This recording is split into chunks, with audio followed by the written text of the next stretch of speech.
Welcome to Sandy Parish Church. The talk today by the Reverend Hugh Davis is "The future is not the same as the past." Hi, thank you for joining me today. It's really good to be together and to talk together. It's at times like this that we need one another and we need to be part of community. For this is affecting everybody, this COVID-19 crisis, right across the world. In many different countries, they're having it far worse than we are. And so we want to thank God for what we have, to be grateful, and to be generous with what we have as we reflect upon the life that God has allowed us to live here in this country. But I acknowledge and know that for many of us it is hard, mentally, psychologically, emotionally. Perhaps you're in danger with your jobs, perhaps you're struggling with your children. And so we need to come back to God, to come back to the scriptures, to find help and encouragement, for that's why the scriptures were written, to give us help and encouragement as well as guidance. In this chapter, John 21, might be that Peter and the others were hoping to get back to some sort of normality. Perhaps you are as well, wondering what this new normal will be, because it'll be different from the past. After Jesus' resurrection, nothing could be the same. But for Peter, there were two things that had happened.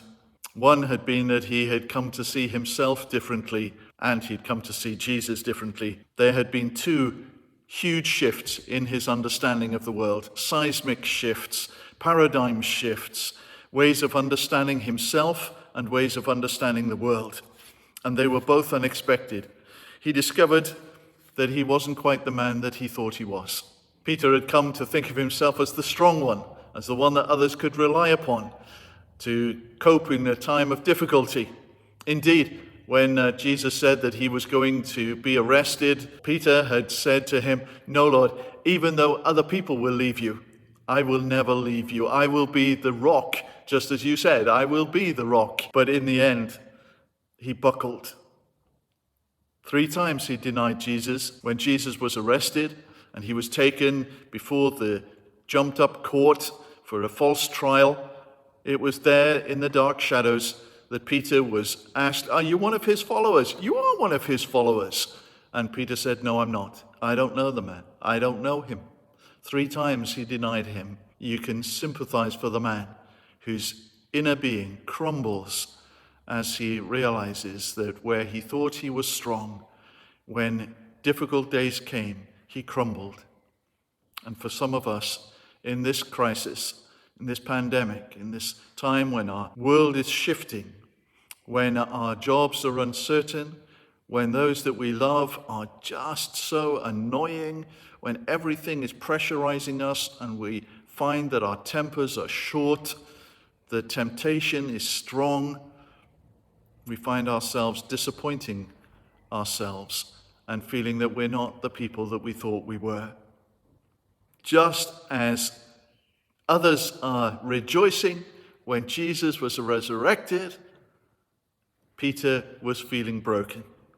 It had broken his heart, it had broken his dreams, and perhaps he was glad to leave Jerusalem and to go back home to Galilee, back to normal, back to what he understood, back to his friends on the lakeside.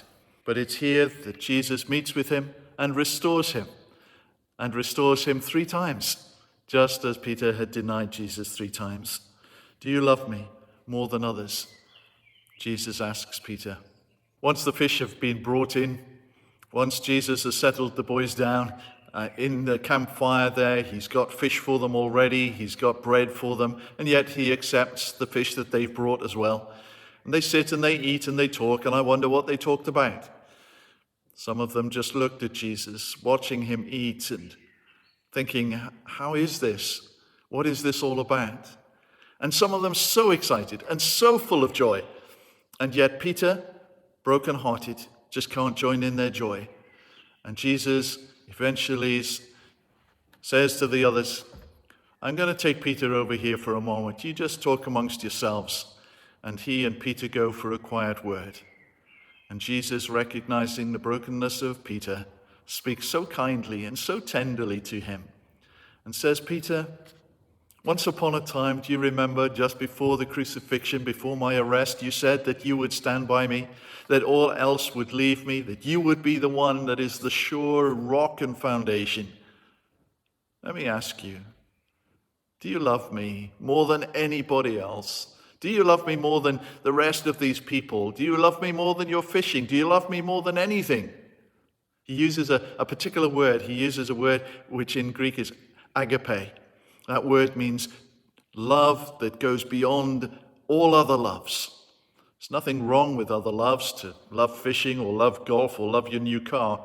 But when your wife takes the car out and prangs it against a lamppost, how do you respond? Do you love your wife more than you love your car? Is your first question, darling, are you all right?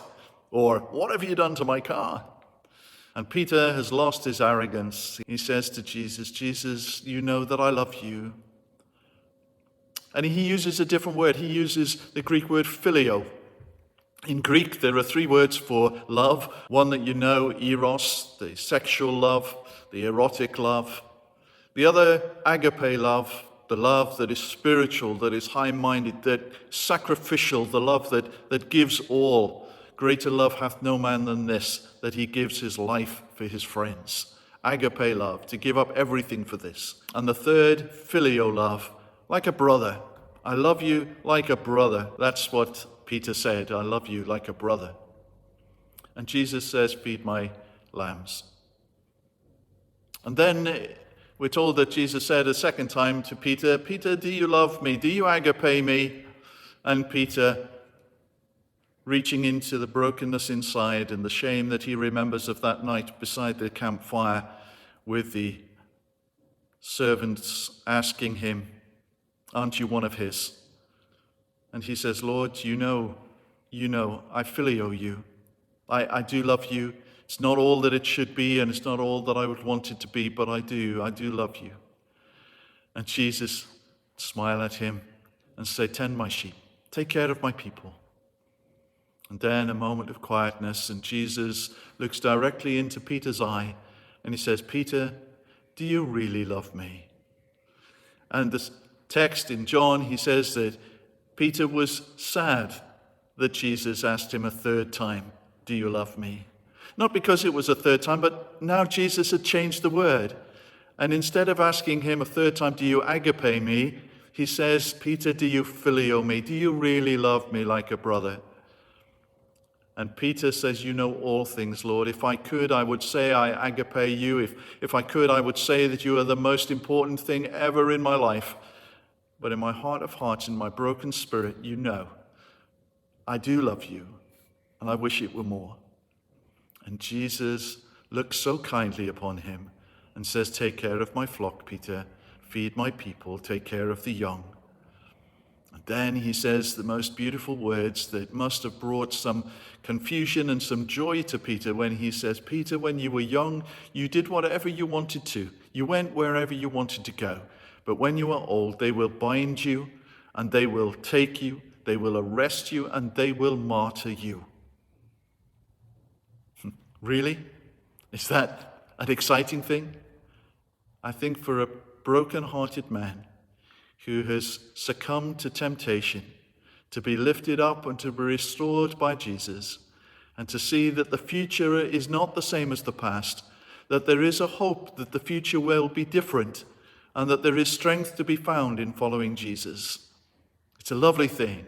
And Peter, full of it again, full of himself, turns around and says, well, what about this man here? As he points to John, who was witness to the conversation. And Jesus says, Peter, when will you learn? What I do with him is his business. It's not your business. For you, you follow me, and he will follow me along his own road. What a restoration. What a loving Savior we have. What a way of speaking to him. A tsunami has hit Peter, broken-hearted at the confession that he didn't know Jesus, that he was frightened in the situation, that he let himself down and let everybody else down, and now restored by the risen Savior. What a joy for him. Not a new normal, just there is no normal. There is a resurrected Jesus, and there is a restored heart in him. A new view of myself and a new view of Jesus comes when he restores me. And it's a tenderness, it's a loving kindness. Once I preached a sermon, and at the end of the sermon was approached by a 70-year-old lady. She came to me and she said, "Vicar, you spoke about rape today. You spoke about brokenness today, and I've never heard anybody mention that word in church before. And I want to tell you that when I was 16, I was raped.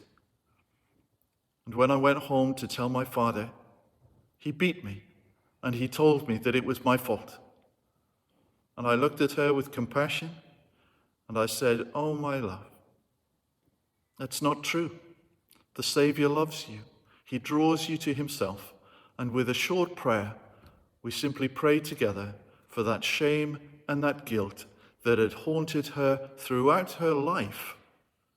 And I can tell you, she was a different woman after that. And when I have met her again in her late 80s, she is a different woman because of the restoration of heart. The great hymn of praise, "Praise my soul, the King of heaven. To his feet thy tribute bring, ransomed, healed, restored, forgiven. Who like me his praise should sing?" Back to normal? No. Peter knew his weaknesses now. He was a strong man, but not a hard man. He was discovering that he was not invulnerable, that he was not invincible.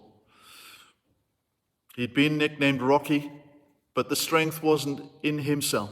It was to be found in a Savior who was strong. Feet of clay. He was a kinder man because of the experience of his brokenness.